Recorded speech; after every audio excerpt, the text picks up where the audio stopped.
So that's always a difficult kind of situation. But I like the idea of the adjunct part of it. Would you consider a recommending to your clients a particular Well, I mean, I kind of could see thing? where, for instance, especially someone who is struggling with, say, I keep going back to depression. Someone who's really struggling with depression, and they've gone through some Sure. periods where they're struggling with some suicidal ideation and some hopelessness. Right. I could see myself saying, well, between now and the next time we hang out, let's think about what the tools you have in your backpack that you can pull out. So we're beginning to help them to be able to navigate this, to empower them to do something with the feelings that they're having, the experience they're having. This could be a useful tool Right. to be able to say, let's. It's a little like journaling, but it involves a dialogue. Maybe that's one way to think of it. Or we could simply say, if you're feeling kind of in your head, because part of what journaling does, if you put things into words, they don't become embodied or they don't become action. You could get someone to well open up a dialogue, talk about what you're feeling, Right. and maybe that could be something that could be helpful to.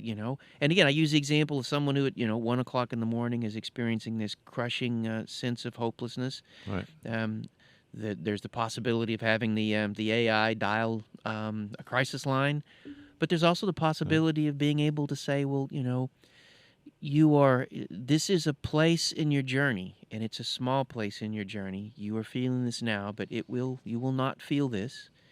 Let's think of some ways for you to ease your suffering in this moment.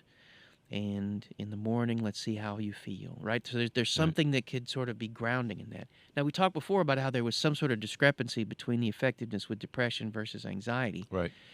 And probably, I'm not sure what the difference would be, why it was less effective, because there are manualized treatments for anxiety. But if someone is reaching out to an AI and they're anxious, I don't think it's not going to have the same effect or the same pull that reaching out to a human would, right? Because all those Right. non-specific factors, like Yeah, I I don't think so. think Yeah.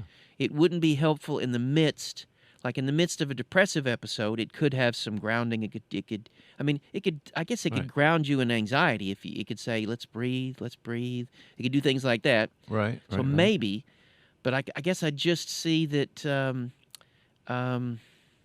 maybe it hasn't been fine tuned enough to where it could be helpful in those. I mean, I've got folks who struggle with crushing anxiety, and I'm just sort of in my head, sort of thinking like, how could we prescribe this? How could we say, well, let's uh, if you're trying to get people to because symptoms like anxiety and depression can often just be reflections of something, bigger picture stuff.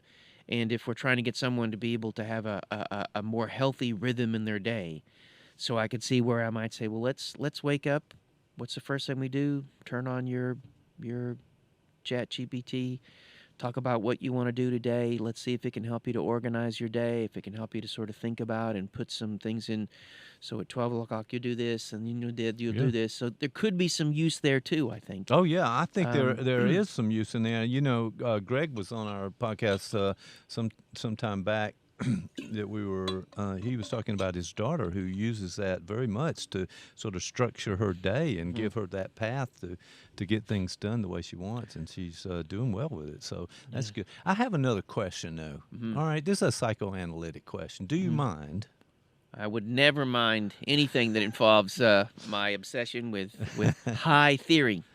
I don't know. Yeah, That that's sounds like a sound bite right actually, there, but I'm I don't. I'm reading a book on Freud and I ate 3 gummies too. So that's Oh, high well, theory. now things are really beginning to happen. But I have this idea, and you mentioned this. It's not my idea, but the idea of transference that occurs in a lot of sort of psychodynamic, psychoanalytic theory, because you get really close and you trust, and there's this back and forth. But there's a point where a process begins to take place, and the sort of this transference notion and how you sort of project things out and play them out in a situation, repeat them for the therapist, and you kind of act as if the therapist may be the Mhm. initial problem person for some reason. Anyway, the idea of transference means you really put yourself into this other sort of person, if you will, in situation to gain some insight about, hey, how I'm operating with you the same way I've operated with my father, and blah blah blah, Yeah, yeah. on, as an example. So, what do you make of this idea of transference with AI therapy? I'm not sure it fits, does it? Well, I mean, my cynical response as someone who enjoys psychodynamic thought would be that part of what happens in more manualized, maybe even strength-based or directive treatments is they're not making use of transfer. It's there. I mean, so maybe that's why I was thinking in the Right. beginning that the Right. more manualized treatments would be more amenable to this sort of I transition mean, to AI. it is a process that does happen. It does occur. Yeah, it would Right. be I mean, there, but they don't make use of it.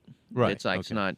But because any sort of process work, because that's part of at the heart of transference. So someone's Right. relational map becomes activated with you, and unlike other places in their life where this map is activated, Like this the way is you a put it. place that it can be explored. If the person is trained well enough, they can, in a gentle way, confront or point out or say that right now something is happening that happens all the time, and you've been trapped in this. And there's a possibility of some growth. There's a possibility of being able to know something about yourself or do something in a moment like this that will translate from into other relationships, right? So that's a possibility. Right.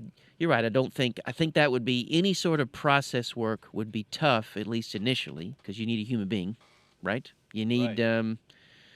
yeah. So now here's the thing, though, because if we want to go high theory on this, and this may not be helpful at all, but if you are follow some other schools of thought, like let's mention our old friend Zizek, for instance, because we can't I was waiting. we can't have I a was waiting when yeah. Because if you inadvertently believe that at the center of all of us is kind of that personality itself is a construction, and that that there is a positive negativity at the center of all of us, and so there is a nothing there. Right. So you could argue that there may come We a have to come point. back to that, but go ahead. Yeah, well, you could argue that maybe AI is already showing something it's showing how, as we are constructing an AI, it's showing in some ways how we've already it shows how we've constructed ourselves,